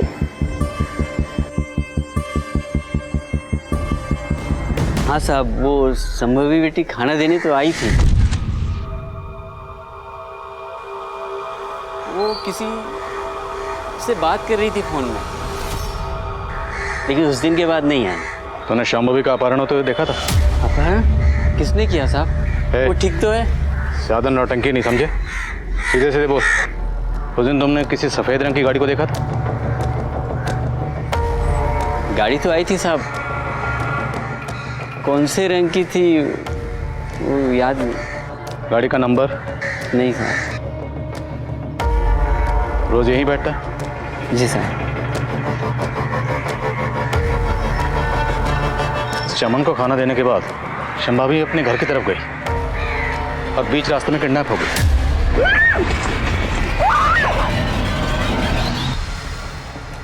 जहाँ पे चमन बैठता है शांभवी का घर ज़्यादा दूर नहीं है, तो मुमकिन है इसने सब कुछ देखा हो, लेकिन शायद छुपा रहा है। सर, कहीं ये भिखारी उनमें शामिल तो नहीं? नजर रखो इस पे। और इसके मुताबिक शांभवी जब अपने घर की तरफ जा रही थी तब वो किसी से फ़ोन पर बात कर रही थी। शांभवी के कॉल कार्ड निकलवा? जी सर, शांभवी उस वक्त उसकी क्लासमेट क्षमा से बात कर रही थी। क्षमा? सर, कॉल तो कनेक्ट हुआ था, लेकिन हमारी बात नहीं हो पाई थी। लेकिन मुझे याद है जिस दिन ये सब कुछ हुआ था, स्कूल में बहुत बवाल हुआ था। यह स्टडी करने आती है या बाल बढ़ाने आती है? आइंदा से ये बाल बढ़ाए ना तो याद रखना। विकास, तेरी गुंडागर्दी मुझ पे नहीं चलेगी, समझा? चल निकल, चलो दीदी, जाने दो, चलो चलो चलो।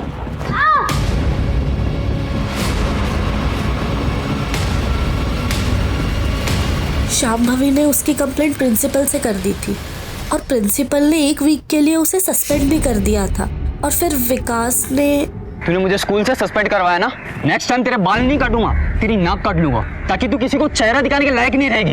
इस बार तो छोड़ दिया तुझे, अगली बार मुझे हाथ भी लगाया ना तो हाथ तोड़ दूंगी तेरा। मेरा तोड़ेगी?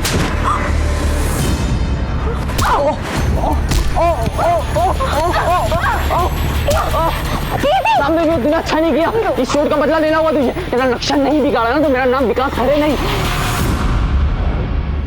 शांभवी बेटा, बेफिक्र रहो, मैं तुमसे ऐसा कोई सवाल नहीं करूंगा जो तुम्हें तकलीफ दे, लेकिन फिर भी तुम्हें जहां भी लगे हम इस पूछताछ को वहीं बंद कर सकते हैं। ओके बेटा, तुमने विकास खरे के बारे में पीए शबीर अहमद को बताया था? सर, विकास ने धमकी दी थी, लेकिन तब लगा नहीं था कि वो ऐसा भी कुछ कर सकता है। लेकिन कुछ दिन पहले जब उसका मैसेज आया... मैसेज?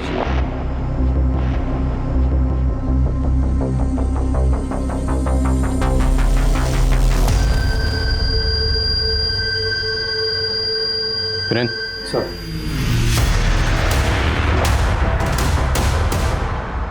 शांभवी बेटा, क्या अब तो मुझे बताओगे कि उस दिन तुम्हारे साथ क्या हुआ था?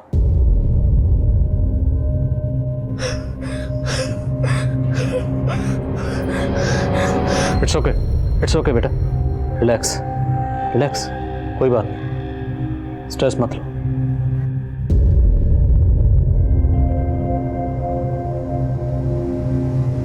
5-6 लोग थे।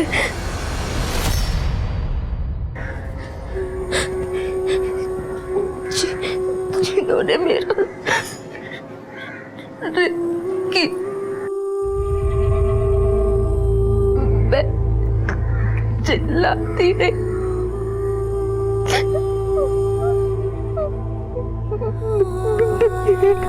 भागती नहीं,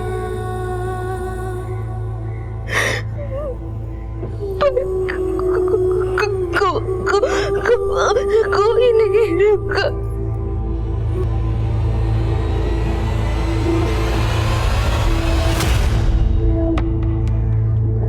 तुम मदद के लिए चिल्लाती रहे, किसी ने तुम्हारी आवाज नहीं सुनी? आए थे कुछ लोग, आवाज सुन के मेरी मदद करने। कौन थे वो लोग? अच्छे लोग, बहुत अच्छे लोग थे। मदद करने आए थे, मदद करने अच्छे लोग।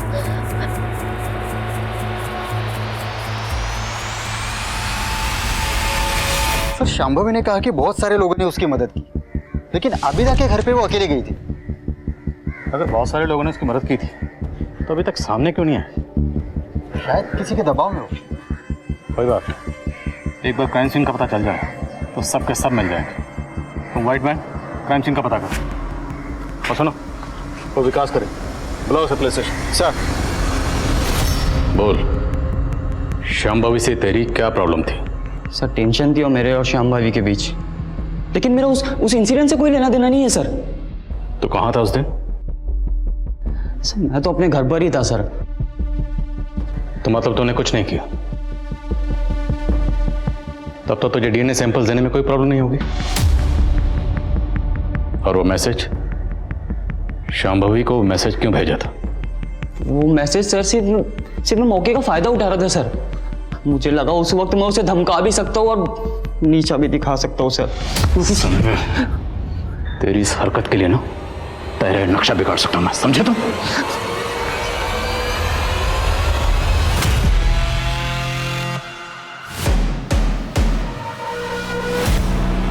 सर ये हुमायूं नगर का सीसीटीवी फुटेज है। इसमें एग्जैक्टली उसी मॉडल की व्हाइट वैन दिख रही है जिसका जिक्र शांभवी ने किया था। ये वैन 3:32 पर निकलती है और 7:35 पर रिटर्न आई। पता चला ये वैन किसकी है? नहीं सर, नंबर प्लेट क्लियर नहीं है। पता करो शहर में किस किस के पास इस मॉडल की सफेद वैन, एक एक से पूछताछ करो। एक और बात सर, ये एरिया आबिदा के घर से ज्यादा दूर नहीं है। तो पक्का क्राइम सीन भी आबिदा के घर के आसपास ही।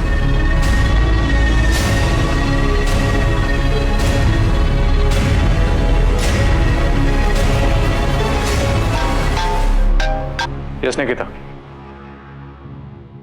Good.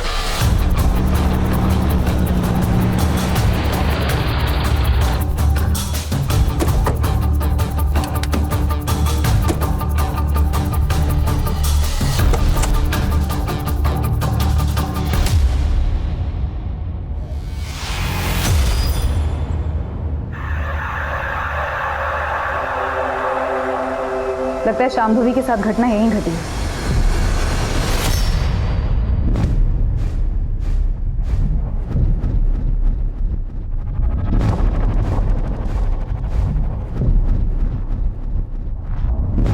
MM Catters,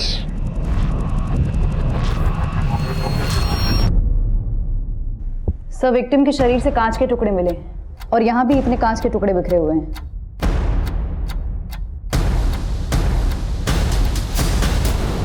sir, bottle के बड़े कांच के टुकड़े यहाँ पर हैं।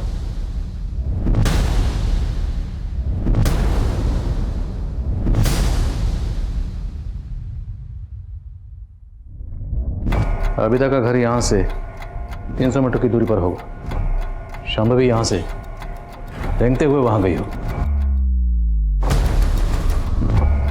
शांभवी ने बताया कि कुछ लोग उसकी मदद के लिए आए थे। इस कांच की बोतल से उसको जख्मी किया गया। बोतल को पहले वहां तोड़ा गया, फिर उसी कांच से से यहाँ लाकर जख्मी किया गया। सर ये देखिए क्या मिला है। गुटखा? सर लगता है हड़बड़ाहट में किसी की जेब से गिर गया होगा।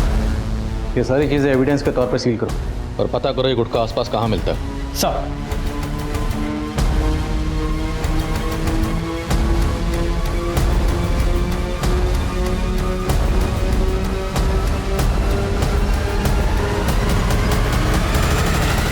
बलात्कार सिर्फ पीड़िता के शरीर को ही नहीं बल्कि मानसिक अवस्था को भी हानि पहुंचाता है। शरीर के घाव तो शायद वक्त के साथ भर जाएं, लेकिन मन पर लगे घाव बहुत तकलीफदेह होते हैं। शांभवी भी इसी मानसिक यातना से जूझ रही थी।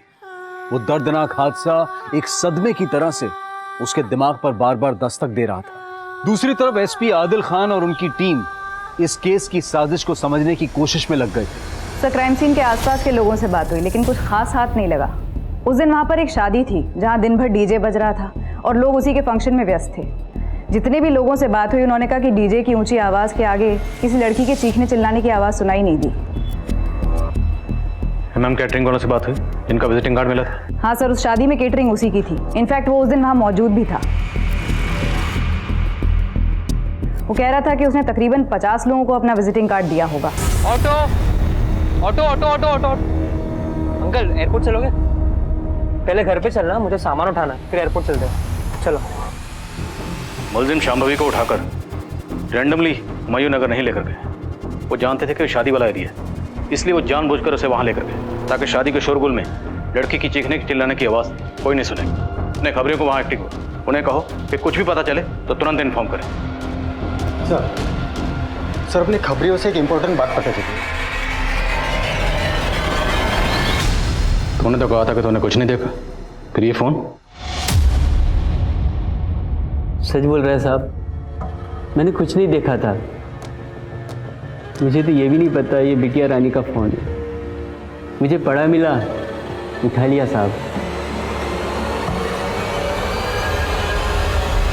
माँ की कसम सच बोल रहा है साहब। एक सच और बोल, तेरे पास इतने पैसे कहाँ से आए?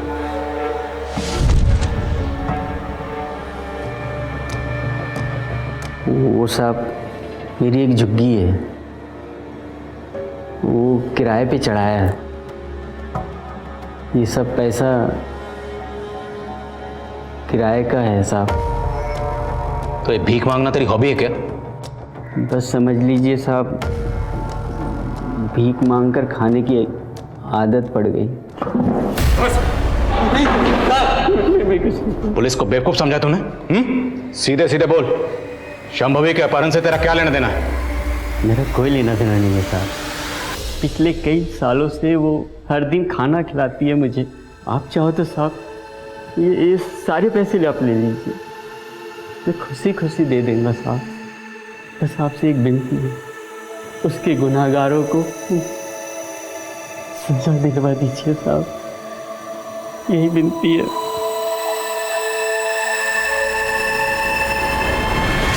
ये सब मेरी गलती है। मैंने तुझे हमेशा डांटा, कभी तुझसे प्यार नहीं किया। तुझे ना जैसे कपड़े पहनने पहन, तुझे जैसे बाल काटने काट ले, मैं तुझे नहीं टोकूंगी। बस तू ठीक हो जा।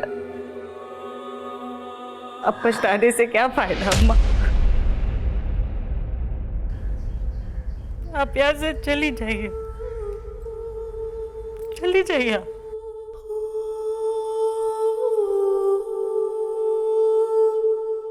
सर डंप डेटा से कुछ भी ठोस हाथ नहीं लगा है। उस एरिया में कई टावर्स होने की वजह से हमें ऐसे बहुत सारे नंबर्स मिले जो उस दिन वहां मौजूद थे, लेकिन विकास खरे का फोन उस एरिया में एक्टिव नहीं था।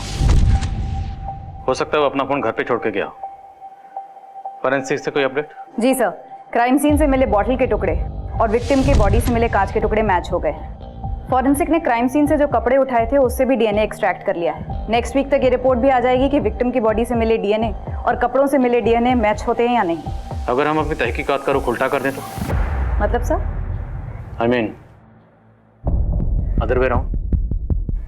अभी तक हम विक्टिम से बाकी लोगों के डॉट्स जोड़ रहे हैं। अगर हम इसका उल्टा करें, डंप डाटा में जितने भी लोगों के नंबर मिले हैं उनके प्रोफाइल चेक करें, उसमें ये चेक करें कि उनमें से वो लोग कौन हैं जिनका विक्टिम शांभवी से कोई ना कोई कनेक्शन है। चांस लेकर देख सकते हैं सर। MM कैटरर्स से कोई अपडेट? हाँ सर, 7 ऐसे लोगों का पता चला है जो उस दिन शादी में वहाँ मौजूद थे और जिन्होंने MM केटरर्स को बाद में कांटेक्ट किया अपने यहाँ किसी फंक्शन के लिए। नजर रखो, कुछ भी अटपटा लगे उठा लो। सर सर गुटके से कुछ ज़्यादा पता नहीं चला, लेकिन अपने खबरियों ने बताया कि जिस कार का यूज रेप केस में हुआ था वैसे ही कार का पता चला है।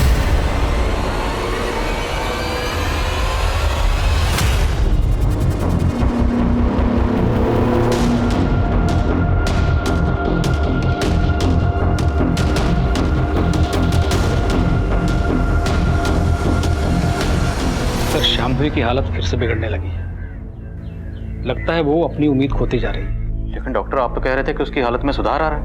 हाँ, कहा था कि उसकी सभी रिपोर्ट्स इंप्रूवमेंट दिखा रहे हैं, लेकिन उसकी हालत में बिल्कुल भी सुधार नहीं हो रहा। यहाँ तक कि वो अपने पैरों तक को हिला नहीं पा रही।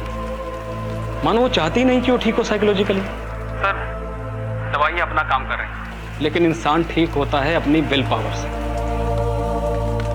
रेप और ह्यूमिलेशन ने उसके ब्रेन के एक हिस्से को बुरी तरह डैमेज कर दिया और वो तब तक नहीं भरेगा जब तक वो खुद नहीं चाहे।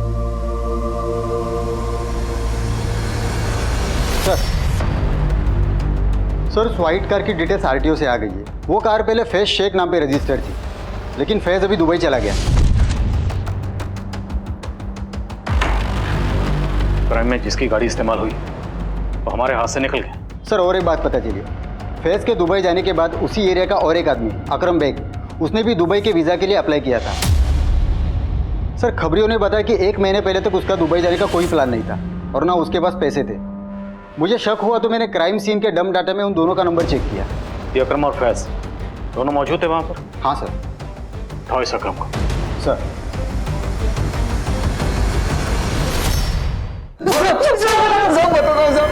सब लड़की के साथ कुछ नहीं किया, मैं तो सिर्फ वहां पे मौजूद था और सब शादी का खाना खाकर लौट रहा था। ए क्या कर रहे हो? हाँ क्या क्या हो रहा है? हाँ क्या हो रहा है? हाँ? डरो मत दोस्त है। अरे अकरम सब सिर्फ मजे ले रहे, तू भी ले ले, मुंह बंद रखना है। क्या अभी ठीक है, नहीं करना है मत करना, इट्स फाइन, बस मुंह बंद करने का क्या लेगा वो बताना खाली। और तुमने दुबई का टिकट ले लिया? जी सर। और कौन कौन शामिल था? नाम बोल सकते हैं? सब मैं किसी का नाम नहीं जानता हूँ, सिर्फ फैज को जानता हूँ सर। नाम से नहीं जानता लेकिन शक्ल तो पहचानता होगा ना? वहाँ पे जो लोग शामिल थे उनको पहचान तो पाएगा ना? जी सर। जिन 7 लोगों की लिस्ट बनी थी जिनके घर में फंक्शन था, सबकी फोटो दिखाओ।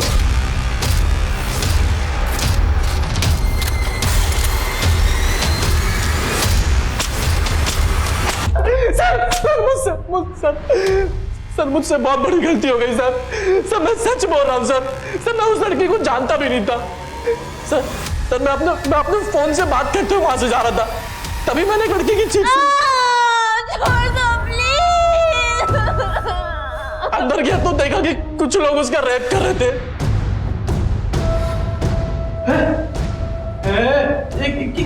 क्या चल रही? अबे तू क्यों डर रहा है? फ्री का माल है, तू भी मजे ले ले। चल। सर मेरे से पहले भी वहां 4-5 लोग थे और मेरे बाद 10-12 लोग और आए सर। नाम बोल, नाम बोल, कौन कौन थे? नाम जुमी, इफ्तिखार, नौमान और हाँ सर वो बारात में आए हुए दूल्हे के चाचा इम्तियाज भी थे सर। तो बारात में आए बाराती बन के और रेप होता देखकर रेपिस्ट बन गए। दो अच्छे से।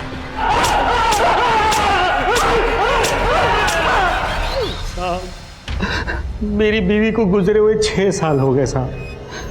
मैं उस दिन फोन पर किसी रिश्तेदार से बात कर रहा था और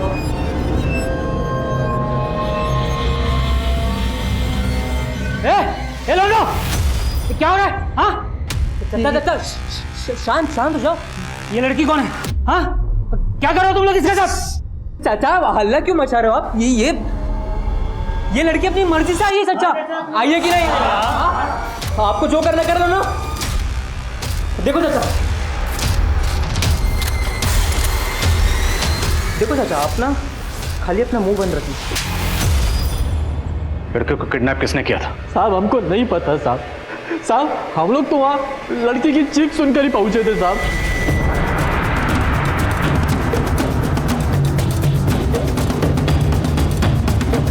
सर खबरी से एक टीम मिली है। रफीक नाम के आदमी का गैरेज है शांभवी के घर से थोड़ी ही दूर, और फैज रफीक का बहुत अच्छा दोस्त है। और रफीक के गैरेज में 2 लड़के काम करते हैं, नईम और शिवा।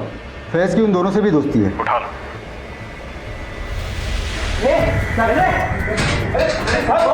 अरे साहब क्या हुआ?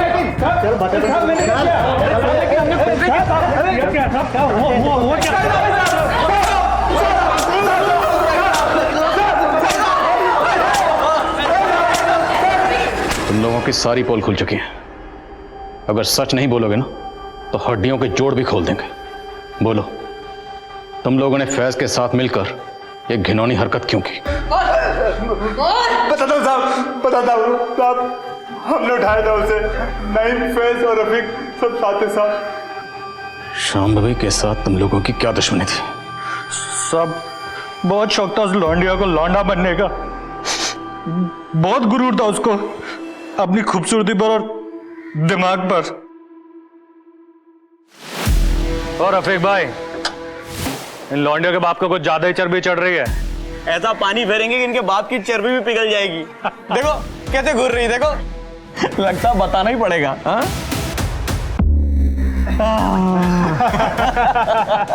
हो गई ठंडी। मेरी बात सुनो, घर चलते, जाने दो, छोड़ो। ना मर्दानगी दिखाने का इतना ही शौक है ना तुझे, तो ऐसी जगह जाके दिखा कि तेरी अम्मी और बहन भी देख सके, समझा? लेकिन उसने लौंडिया पने की सारी हदें पार करती थी। हमारे दोस्त रफीक को हमारी दुकान पे थप्पड़ मार के साथ सबके सामने सर बेइज्जती कर दी हमारी। देसी लड़की दिन दहाड़े थप्पड़ मार गई, नामर्द बोल गई, घर का काम काज छोड़ के बाहर घूमती है मर्दों की तरह, और हमें ज्ञान पेल रही है। सबक तो सिखाना पड़ेगा रफीक भाई। सबक तो मैं सिखाऊंगा उस लौंडिया को, पर कैसे सिखाऊं ये समझ में नहीं आ रहा है। बस मेरे पास एक रास्ता है। अपने फैज के पास गाड़ी है ना, और अपने को गाड़ी मिल जाए ना तो अपना काम हो जाएगा। 5-6 महीने तक हमने कुछ नहीं किया साहब, ताकि मामला शांत हो जाए। वो रोज उस भिखारी को खाना देने जाती थी। हम लोगों ने सारा इंतजाम कर लिया था, बस सही वक्त का इंतजार कर रहे थे। और उस दिन तो बॉबी भी उसके साथ नहीं आई थी साहब। हमें वो मौका एकदम सही लगा काम को अंजाम देने का। हमने फौरन फैज को बुला लिया।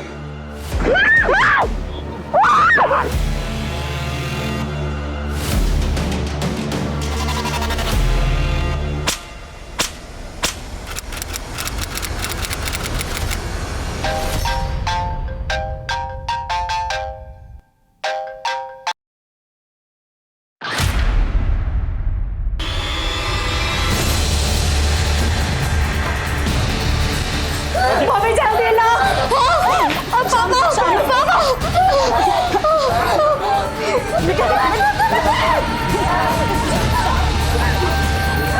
जल्दी ला मम्मी। बस बेटा, शांत हो जा बेटा। शांभवी, शांभवी बेटा, शांभवी, शांभवी। डॉक्टर, डॉक्टर देखिए ना, ये कुछ बोल नहीं रही है। देखिए, देखिए ना इसको क्या हो गया। शांभवी, शांभवी, शांभवी, शांभवी बेटा, शांभवी।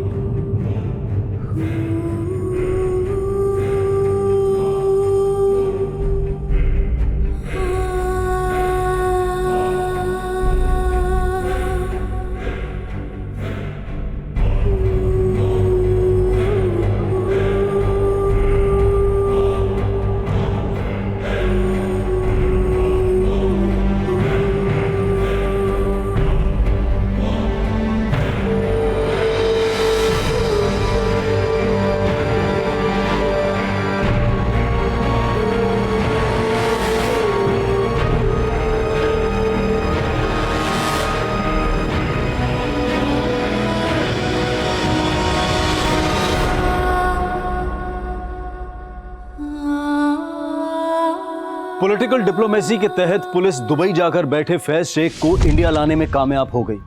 शांभवी के सभी गुनहगार इस वक्त सलाखों के पीछे हैं, लेकिन अफसोस इस बात का है कि यह दिन देखना शांभवी के नसीब में नहीं था। शांभवी एक बहुत ही होनहार और साहसी लड़की थी। एक उज्जवल भविष्य उसके सामने था, लेकिन कुछ लड़कों की भद्दी सोच और हैवानियत ने उसकी जिंदगी तबाह कर दी। लड़कियों के साथ छेड़छाड़ की घटनाओं के बारे में हम अक्सर अखबारों में पढ़ते रहते हैं, और शायद यही कारण है कि हम इस समस्या को एक आम समस्या मानने लगे हैं, जबकि सच्चाई ये है कि ये घटनाएं हमारे समाज के चरित्र को दिखाती हैं। कॉलेज जाने वाली लड़की हो या फिर काम करने वाली महिला, हर औरत को कभी ना कभी इस समस्या का सामना करना ही पड़ता है। कुछ महिलाएं तो छेड़छाड़ करने वालों को मुंह तोड़ जवाब देती हैं और डटकर उनका मुकाबला करती हैं, पर ज्यादातर महिलाएं चुप रहना ही बेहतर समझती हैं। लेकिन चुप्पी समझदारी नहीं है। ऐसा करने से इन घटनाओं को और बढ़ावा मिलता है। इस समस्या से निपटने के लिए यह बेहद जरूरी है कि हम ईव टीजिंग के खिलाफ जीरो टॉलरेंस पॉलिसी अपनाएं और साथ ही साथ छेड़छाड़ करने वालों के खिलाफ पुलिस को भी सख्त रवैया अपनाना होगा। तभी महिलाओं के लिए एक सुरक्षित माहौल बन पाएगा। इसी विचार के साथ अब मैं अनूप सोनी आपसे विदा लेता हूं। फिर मुलाकात होगी क्राइम पेट्रोल सतर्क में एक और नए केस के साथ। तब तक अपना ख्याल रखें, सतर्क रहें, सुरक्षित रहें। जय हिंद।